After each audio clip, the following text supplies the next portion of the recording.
మహిమను బట్టి ఒక నక్షత్రమునకు మరి ఒక నక్షత్రమునకు భేదము కలదా? హల్లెలూయా.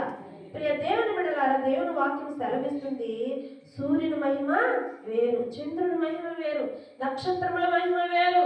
అంటే దేవుడు ఎలా ఉండాలనుకుంటున్నాడంటే మనల్ని ప్రత్యేకమైన వారిగా చూడాలనుకుంటున్నాడు. ఇది నాన్న హల్లెలూయా.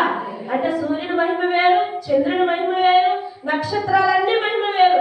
కానీ యేసయ్య ఒక నక్షత్రాన్ని ఆకాశంలో పెట్టాడంటే నిన్ను కూడా ప్రత్యేకమైన వారిగా చూడాలని ఆయన ఆశ కలుగుతున్నాడు. హల్లెలూయా. ప్రియ దేవుని బిడ్డలారా, మనం ఎగ్జాంపుల్ గా చూసినట్లయితే క్యాండిల్ ఎలా వెలుగుతుందండి? చిన్నగా వెలుగుతుంది. తర్వాత 0 వోల్ట్ బల్బును చూసినట్లయితే అది కొంచెం చిన్నగా వెలుగుతుంది. అదే 100 బల్బును చూసినట్లయితే, ట్యూబ్ లైట్ చూసినప్పుడైతే ఒక్కొక్క దానికి ఒక్కొక్క కాంతి ఉంటుంది. నిన్ను కూడా దేవుడు ఎలా ఉండాలని కోరుకుంటున్నాడంటే, ఈ లోకంలో ఉన్న వారందరూ పలు పలు విధాలుగా వెలుగుతూ ఉంటారు. వారి యొక్క పరిస్థితులను బట్టి, వారి కుటుంబ రీతులను బట్టి, వారు చేసే పనులను బట్టి ఒక్కొక్కరు ఒక్కొక్క రీతిగా వెలుగుతూ ఉంటారు. కానీ యేసయ్య నిన్ను నన్ను పరిపూర్ణమైన భక్తులు పెరగాలని కోరుకుంటున్నాడు. హల్లెలూయా. పరిశుద్ధమైన వెలుగు వెలగాలని కోరుకుంటున్నాడు. ఇది నాన్న ప్రియ దేవుని బిడ్డలారా, ప్రత్యేకమైన వెలిగించబడాలి, నీ కుటుంబంలో నీ గౌరవం తేవాలని ఆయన కోరుకుంటున్నాడు. ప్రియ దేవుని బిడ్డలారా, నిన్ను చూసినప్పుడు మరియమ్మను వారు జ్ఞాపకం చేసుకోవాలి. సంఘానికి వచ్చినప్పుడు అమ్మ చాలా పరిశుద్ధురాలు, ఆమె బాగా పాటలు పాడుతుంది, దైవభక్తి కలిగిన స్త్రీ, దైవభక్తి కలిగిన పురుషుడు అనే ఒక ప్రత్యేకమైన సాక్ష్యాన్ని కలిగి ఉండాలి. నీకు అట్లా స్త్రీగా నువ్వు ఉండాలని యేసయ్య ఈ లోకానికి వచ్చాడు. దేవుని బిడ్డలారా, ఇది నా జ్ఞాపకం చేసుకుని నువ్వు ఎలా ఉన్నావు? ప్రత్యేకముగా ఉన్నావా? లేకపోతే అందరితో పాటు నేను ఒక మనిషిలాగే జీవిస్తున్నాను, అందరితో పాటు ఒక బిడ్డగా ఉంటున్నానని అనుకుంటున్నావే? ఈ లోకములో దేవుడు వచ్చాడంటే పాపులను రక్షించడానికి, నశించిపోతున్న మనల్ని రక్షించడానికి వచ్చాడు. ఆయన ప్రత్యేకించాడు, ప్రత్యేకపరిచి మరలా ఈ లోకంలో నుంచి వేరు చేసి పరిశుద్ధ స్థలంలో కూర్చోబెడితే మనం ఏం చేస్తున్నామంటే మరలా లోకములో కలిసిపోతున్నాం. దేవుడు అలా ఉండాలని కోరుకోవట్లేదు. నువ్వు ఏ స్థలంలో ఉన్నా కానీ ప్రత్యేకముగా ఉండాలని యేసయ్య కోరుకుంటున్నాడు. నక్షత్రము, ప్రత్యేకమైన నక్షత్రము ఆకాశంలో పుట్టింది.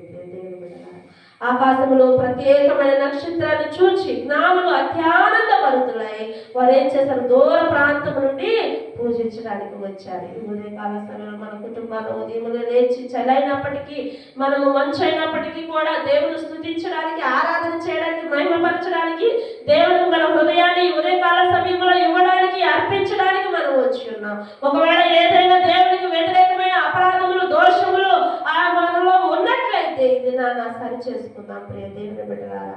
అదే విధముగా దేవుడు నక్షత్రం అంటే దేవునితో పోలుస్తున్నారు, వాక్యంతో పోలుస్తారు, సంఘముతో పోలుస్తున్నారు ప్రియ దేవుని బిడ్డలారా. కానీ నక్షత్రాన్ని సాతానుతో కూడా పోల్చబడింది ప్రియ దేవుని బిడ్డలారా. దేవుని వాక్యంలో చూద్దాం. ఒక చోట మన పరిశుద్ధ గ్రంథము నుండి 14 యెషయా గ్రంథము 14వ అధ్యాయము 12వ వచనాన్ని చదువుకుందాం. యెషయా గ్రంథము, తేజో నక్షత్రమా, వేకువ చుక్క, నువ్వెట్లు ఆకాశము నుండి పడితివి. హల్లెలూయా. ప్రియ దేవుని బిడ్డలారా, ఇక్కడ దేవుని వాక్యము తెలియజేస్తుంది. తేజో నక్షత్రమా, వేకువ చుక్క, నువ్వెట్లు ఆకాశము నుండి పడితివి, జనములను పడగొట్టిన నీవు నేల మట్టు వరకు ఎట్లు నరకబడితివి. ప్రియ దేవుని బిడ్డలారా, సాతానును కూడా దేవుడు ఇక్కడ నక్షత్రంతో పోల్చి ఉన్నాడు. ఆ నక్షత్రం, ఆ సాతాను కూడా ఏం చేస్తుంది? ప్రజల్ని వెలిగిస్తూ ఉంటుంది. అయ్యో వాళ్ళు భయభక్తి కలిగిన వారు, దైవభక్తి కలిగిన వారని వారు ఒక ముసుగు వేసేస్తుంది. ప్రియ దేవుని బిడ్డలారా, దేవుడు నక్షత్రాన్ని పరిశుద్ధులుగా పోల్చాడు, సాధారణంగా కూడా పోల్చాడు. వారేమనుకుంటున్నారు? ఇదిగో మేము ప్రార్థనా పరులం అనుకుంటున్నారు, వారు ప్రార్థనా స్త్రీలు అనుకుంటున్నారు, ప్రార్థనా పురుషులు అనుకుంటున్నారు. కానీ యేసయ్య అంటున్నాడు వారు ఆ ముసుగులోనే ఉన్నారు. ఇక్కడ సాతానుకు ఒక పేరు పెట్టాడు, తేజో నక్షత్రమా, వేకువ చుక్క, నువ్వెట్లు ఆకాశం నుండి సభాపర్వతం మీద యేసయ్య పరిశుద్ధుడు పరిశుద్ధుడు పరిశుద్ధుడు పరిశుద్ధుడు అని గాన ప్రతిగానములు చేస్తూ ఉన్నది దేవుని యొక్క తోత. కానీ దేవుని కన్నా హెచ్చించుకుంది. దేవుడు ఏం చేశాడు? పాతాళానికి దాన్ని అనగదొరికాడు. దేవుని బిడ్డలారా, ఒకవేళ నువ్వు దేవుని యందు భయభక్తి కలిగిన స్త్రీ వల్ల అనుకుంటున్నావేమో, ఆ ముసుగులో ఉన్నావేమో, ఈ దినాన దేవుడు నీతో మాట్లాడుతున్నాడు. నా ప్రియ సహోదరి సహోదరుడా, వెలుగునే ముసుగు వేసుకున్నావేమో, ఆ నక్షత్రం అనే వెలుగులోనే నీవు ఉంటున్నావేమో. ప్రియ దేవుని బిడ్డలారా, దేవుడు నిన్ను పరీక్షిస్తున్నాడు, పరిశోధన చేస్తున్నాడు, ఈ కాల సమయంలో తెలియచేస్తున్నాడు. ఒకవేళ అలాంటి ముసుగులోనే ఉన్నట్లయితే ఈ దినాన ఆ ముసుగును తీసివేయమని దేవుడు నిన్ను కోరుకుంటున్నాడు. హల్లెలూయా, హల్లెలూయా. ప్రత్యేకమైన స్త్రీగా నీవు ఉండాలి, ప్రత్యేకమైన పురుషుడుగా నీవు ఉండాలి. ఒకవేళ తేజో నక్షత్రము వలె ఆ సాతాను యొక్క ముసుగులోనే ఉన్నట్లయితే ఆ ముసుగును తీసివేయి. దేవా నన్ను క్షమించయ్యా, ఇంకా నేను పరిశుద్ధురాలుగా ఉన్నట్లు నటిస్తున్నాను ప్రభా, నన్ను క్షమించు. ఇదిగో నాలో వ్యతిరేకమైన క్రియ ఇది ఉన్నది ప్రభా, ఈ వ్యసనం ఉన్నదయ్యా, ఈ పొరపాటు ఉన్నదయ్యా, ఎలాంటి నాయన చెడు ఉన్నదయ్యా, యేసు నామములో నిన్ను దూరపరచండి అయ్యా. నీ చెంతకు నేను వచ్చాను. ఇదిగో ఈ క్రిస్మస్ దినాలను, ఇది నువ్వు పుట్టిన దినాన్ని మేము జ్ఞాపకం చేసుకుంటున్నాము.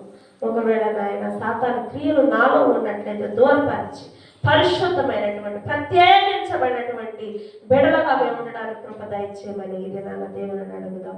దేవుడు అంటే కృపతో మనలందరినీ ఆశీర్వదించి దీవించునుగాక. ఆమేన్, ఆమేన్, ఆమేన్. హల్లెలూయా, హల్లెలూయా, హల్లెలూయా. దయచేసి అందరం కూడా తమ నుంచి ప్రార్థన చేస్తున్నాం. దేవాలయం